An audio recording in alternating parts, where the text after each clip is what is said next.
And then, dun po ako nasaktan. Kasi ayoko naman pong mag-away din sila. Ang hirap pong kunin yung isang relationship tapos bibitawan mo yung isa. Parang pinapipili ka, parang ganun. Parang ganun po.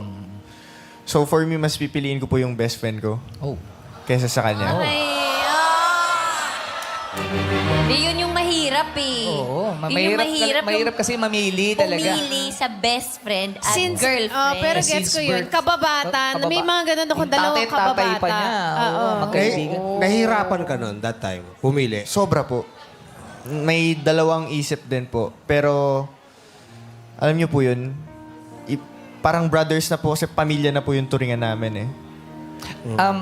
Maisel, ba't ka nagsiselos dun sa best friend niya? Dahil ba mas may oras sila kaysa magkasama kayo? Ano po, kasi ang nangyari po kasi noon, nung siguro sa last 2 months po naming mag-girlfriend, boyfriend, ang ano po noon, lagi na po siya nandun sa best friend niya. Every day po, doon na siya natutulog. Tapos kapag nandun po siya, wala na po ako nare-receive na enough na chats, updates, calls. Hindi na po enough na assurances yung nakukuha ko from him. Tapos kapag magaya po ako sa kanya ng, babu, call tayo, lagi po siyang laging pilit na makipag-usap sa akin, ganito, ganyan. Tapos dumating din po kasi sa time na nagkaroon po ako ng family problem. Tapos nung time po na yun, nandun po siya sa best friend niya. So nag-beg po ako sa kanya na sabi ko, baka pwede kang umuwi. Mag-usap tayo, kailangan kita, ganito, ganyan. Tapos umuwi naman po siya. Tapos nung tumawag po siya sa akin, galit pa siya. Parang napilitan siyang umuwi. Tapos, nung tinatanong niya ako, anong nangyari, ganito, ganyan. Siyempre, emotional, po ako noon eh, hindi okay. So, iyak ako ng iyak sa kanya. Tapos, nagalit siya, sabi niya sa akin, bahala ka dyan, damdamin mo na lang yung problema mo. Tapos, bumalik po siya doon sa bahay ng friend niya.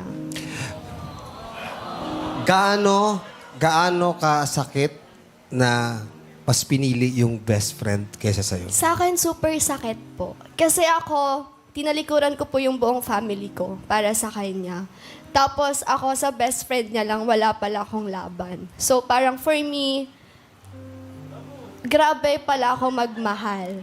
Ganon. So, kasi po yung nag-live-in, kumuha po kami ng apartment, iniwan ko po yung family ko. Hindi po ako nagparamdam sa kanila, tinalikuran ko po sila. Nagtrabaho ako mag-isa for him po, para sa aming dalawa. Tapos, yun lang po, sa isang iglap lang, doon ko nalaman na kung ako nagawa kong talikuran yung family ko for you, pero ako pala isang tao lang yung kalaban ko sa'yo. So, super sakit. Yusef,